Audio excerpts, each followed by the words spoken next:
Walt Disney's 101 Dalmatians. Are you ready? Here we go. Once there were two Dalmatians named Pongo and Perdita. They lived in a snug little house in London. Their pets, Anita and Roger Radcliffe, lived with them. Nanny, the housekeeper, took care of them all. One day, Pongo got some wonderful news. Perdita was going to have puppies. Everyone was very happy.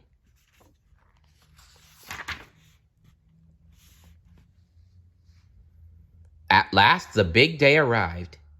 "The puppies are here!" Nanny cried.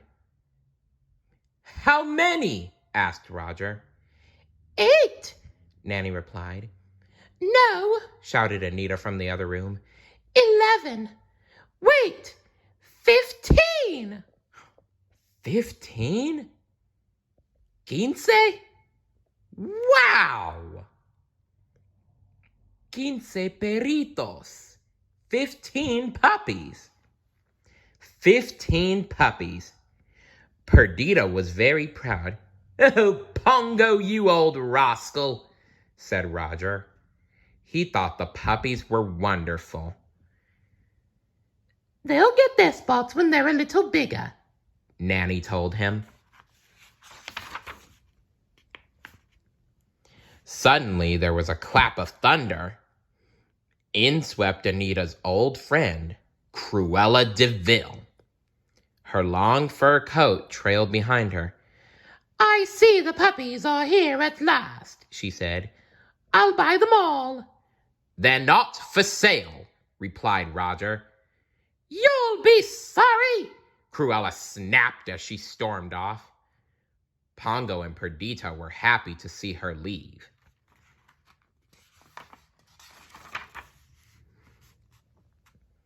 But Cruella wasn't finished.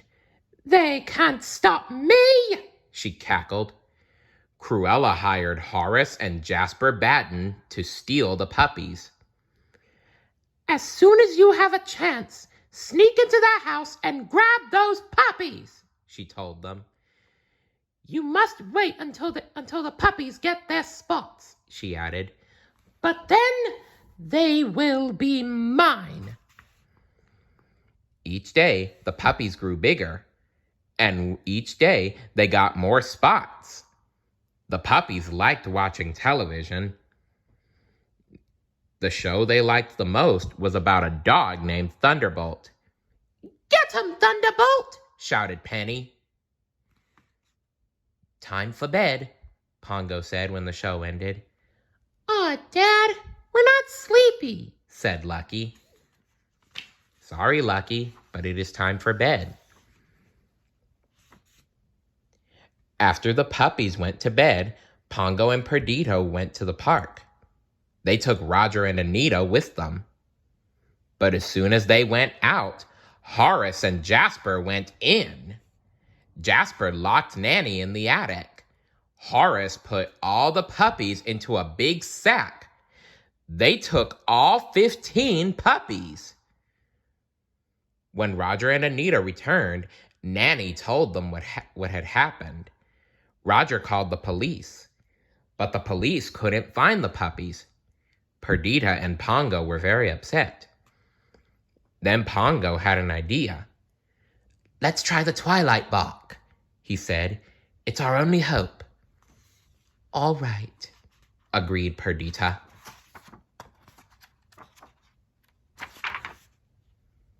Pongo barked in a special code. "Woo! Woo! Woo! Woo! Woo! Woo! Woo! Woo!" Yip and yap and yelp, yelp, yelp. 15 puppies need your help. Calling all hounds, yippers and yappers. Please help us find their cruel kidnappers. Woo! Woo! Woo! Woo! Woo! Woo! Woo! Woo! The message was passed from dog to dog. It woke up Towser, and a bloodhound who lived way out in the country. growled Towser to Lucy the goose. "A message from the city. An important one, too. I'd better tell the folks on the farm." Old Towser's barking woke up a cat named Sergeant Tibbs.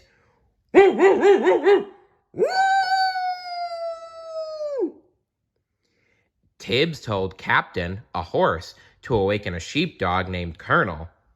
The Colonel pricked up his ears. 15 spotted puddles were stolen. "I think that's puppies, sir," said Sergeant Tibbs. Tibbs remembered hearing some barking at the old De Vil place. "Nonsense! That house has been empty for years," said the Colonel. "Not any longer," Captain answered. There's smoke rising from the chimney." "Then we'd better investigate, Tibbs," barked the Colonel. They went to the old house. Sergeant Tibbs slipped into the house. What a surprise! He saw 99 Dalmatian puppies. 15 of them were huddled in front of the TV. "Those must be the ones," Tibbs said. He raced back to tell the others.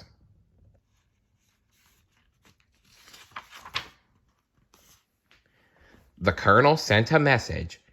Dog by dog, the message was passed from the country to the city. "Listen, Purdy," said Pongo. "It's the Great Dane. He has an answer for us." The 2 Dalmatians raced to meet the big dog. "The puppies have been found at the old De Vil place," the Great Dane said. "We must go at once," cried Perdita. When they got to the country, Sergeant Tibbs and the Colonel were waiting for them.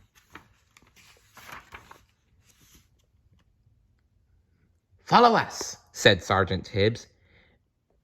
"There's no time to waste." They sneaked into the old house. "What does Cruella want with all these puppies?" they heard Jasper ask. She says she's going to make them into a coat," Horace answered. "A dogskin coat?" cried Perdita. "How cruel!" She counted the puppies. "Pongo," she whispered, "there are 99 puppies here." "We must take them all home with us," Pongo replied. "Let's go." Sergeant Tibbs led the way. Horace and Jasper didn't see them leave. They were too busy watching television. The Dalmatians followed Tibbs to the barn, but they weren't safe yet. Horace and Jasper had finally noticed the puppies were gone. They were following their tracks in the snow. "Here they come," shouted Tibbs. "We'd better do something." "We'll hold them off," Captain told Pongo. The Dalmatians escaped out the back door, and Captain gave the Baduns a swift kick when they came through the front door. "Well done, Tibbs. Well done, Captain."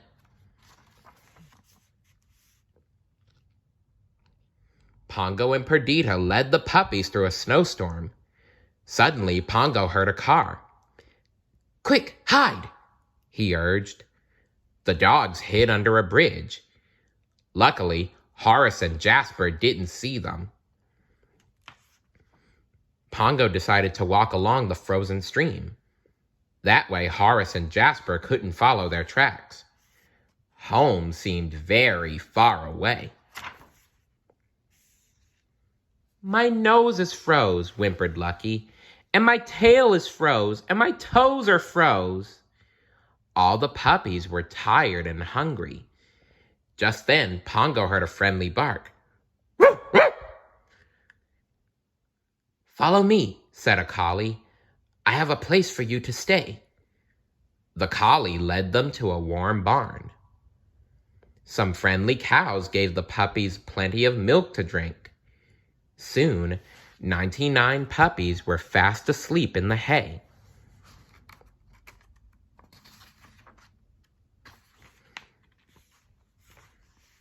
Pongo and Perdita thanked the cows and the collie.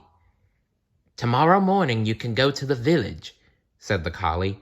"A Labrador retriever will meet you there. He'll show you how to get home." The next morning, Pongo and Perdita continued on their way.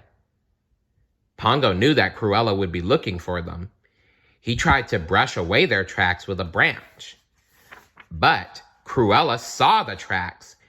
"They're headed for the village!" she shrieked.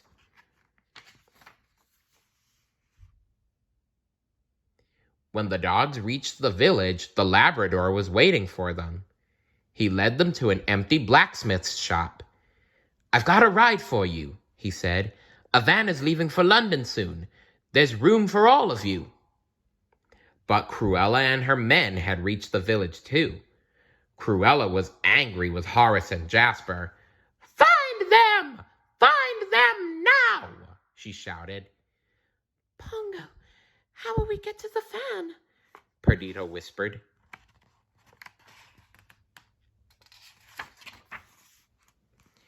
Just then, Lucky said, "Patch pushed me."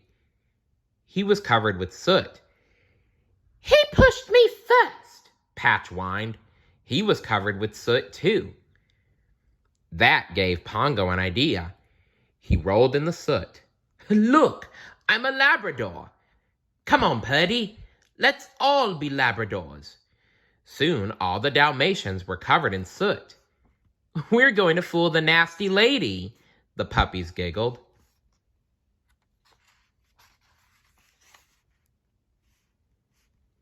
The van was getting ready to leave.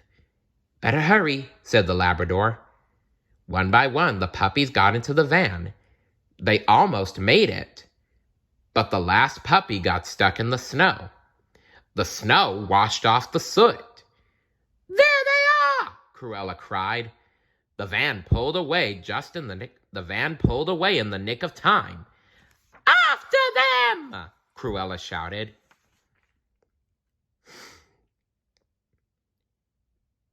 Cruella drove too fast for the slippery road.